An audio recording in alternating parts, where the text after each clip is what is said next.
Hello everyone, আসসালামু আলাইকুম। আশা করি আপনারা সবাই ভালো আছেন। সো ফেসবুকে কিন্তু নতুন একটা আপডেট দিয়েছে যে লার্ন অ্যাবাউট অরিজিনাল কনটেন্ট। ঠিক আছে?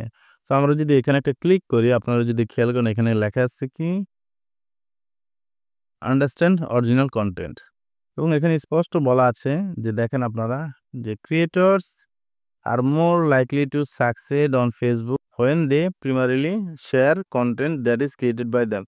ফেসবুকে মূলত ওই ধরনের কন্টেন্ট ক্রিয়েটররাই মূলত সফল হয় যারা মূলত তাদের নিজস্ব তৈরি করা কন্টেন্ট ফেসবুকে আপলোড দেয় এবং ফেসবুক কিন্তু তাদের এই পলিসি সম্পর্কে স্পষ্ট বলে দিয়েছে। তো আপনি যদি গেট স্টার্টে ক্লিক করেন, ক্লিক করার পর আপনি এখান থেকে কিন্তু দেখতে পাবেন যে ফেসবুকে আসলে কি বলেছে। দেখেন এখানে ফেসবুক বলেছে we encourage pages and profiles to regularly post originally produced content to earn the best distribution. এই দেখেন protecting your unique content and others through our guidelines help create more authentic communities. Then second স্টেপে যদি আমরা যাই এখানে তারা কি বলছে দেখেন what does meaningfully enhanced means making significant changes that add new information to someone else content is meaningfully enhancing it. Here are some examples of how to do it right. Video overlays with added commentary, text or voice narration that appears throughout, adding new information.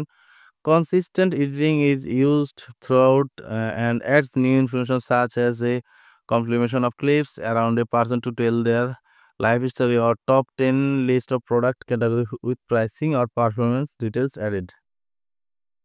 Then তৃতীয় স্টেপে যদি আপনি জানেন এখানে লেখা আছে what is limited originality content violates our limited originality policy if your page or profile had no role in creating it and does not meaningfully alter its source. ঠিক আছে? সো মিনিংফুলি বলতে কি বুঝেছে আপনি ধরেন একটা ভিডিওতে কমেন্টেটরি করতেছেন বা আপনি কোনো ভিডিওতে রিঅ্যাকশন দিচ্ছেন ওই ভিডিওর যে ডিফল্ট যে ব্যাকগ্রাউন্ড সাউন্ডটা থাকে সেটা আপনি প্রথমত রিমুভ করে দিন। রিমুভ করে দিয়ে কিন্তু আপনি চাইলে ওই ভিডিওতে কমেন্টেটরি করতে পারেন বা ওই ভিডিওতে আপনি রিঅ্যাকশন দিতে পারেন। সেক্ষেত্রে কিন্তু আপনি আপনার ভিডিওটা একটা মিনিংফুল মানে একটা অর্থপূর্ণ হয়ে গেল আরকি। ঠিক আছে? তখন আপনার ভিডিওতে কিন্তু কোনো ধরনের পলিসি ইস্যু আসবে না। কিন্তু আপনি যদি কোনো ভিডিও ডাইরেক্টলি এডিট করা ছাড়া, ঠিক আছে? এখানে দেখেন এডিটের কথা কিন্তু তারা স্পষ্ট বলে দিয়েছে। দেখেন, এখানে কিন্তু তারা এডিটের কথাটা বলছে। Consistent editing is used throughout and adds new information such as a compilation of clips around a person to tell their life story or top 10 list of product category with pricing, performance details added. ঠিক আছে? এখানে কিন্তু তারা বলে দিয়েছে আপনি কোন ধরনের ভিডিও মূলত আপলোড করতে পারবেন এবং ৩ নাম্বার স্টেপে কিন্তু তারা বলছে যে focus on sharing content that is distinctive and engaging. Stitching together clips or adding a watermark does not qualify a meaningful enhancement. Adding logos, background music or changing the speed of the video doesn't qualify. ঠিক আছে? আপনি যদি আপনার ভিডিওতে watermark add করেন বা কোনো ধরনের সাউন্ড এড করেন, এটা আসলে আপনার ভিডিওটাকে অরিজিনাল করবে না। ঠিক আছে? আপনি অন্যজনের ভিডিওতে শুধুমাত্র নিজের সাউন্ডটা দিচ্ছেন, ঠিক আছে? তাহলে কিন্তু লাভ নাই। আপনাকে আপনার ফেসটাও দেখাইতে হবে। ঠিক আছে? সো এটা হচ্ছে মূলত আপনার অরিজিনাল কনটেন্টের যে আপডেট সেটা আরকি। সো অরিজিনাল কনটেন্ট কি বলতে কি বোঝানো হয়েছে আপনি স্পষ্ট বুঝতে পারছেন এখন অবশ্যই। সো আমি যদি আন্ডারস্ট্যান্ড এ ক্লিক করি, ঠিক আছে? দেখেন এখানে কি বলছে যে make original content all set now you know the basic about succeeding with original content try sharing some content নাও।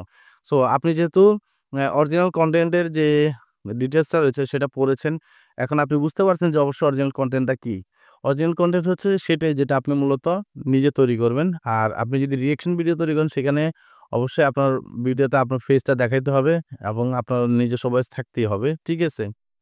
এটাই হচ্ছে মূলত অরিজিনাল কনটেন্ট। আপনি যদি অন্যজনের ভিডিও ডাইরেক্ট আপনার পেজে বা প্রোফাইলে আপলোড করে দেন, তাহলে কিন্তু সেটা অরিজিনাল কনটেন্ট হবে না। কারণ এখানে আপনার কোনো ভয়েস নাই, আপনার কোনো ফেস নাই। ঠিক আছে? সেক্ষেত্রে Facebook ধরে নেবে যে এটা একটা থার্ড পার্টি ভিডিও এবং আপনাকে তারা কখনোই আর মনিটাইজেশনটা দিবে না এবং যদি আপনার পেজে মনিটাইজেশন থাকে, তাহলে তারা সেটা রিমুভ করে দিবে। সো আশা করি বুঝতে পেরেছেন যে আপনার অরিজিনাল কনটেন্ট কি এবং যদি ভিডিওটি ভালো লাগে অবশ্যই আপনার বন্ধুদের সাথে শেয়ার করতে বলবেন না। ধন্যবাদ সবাইকে।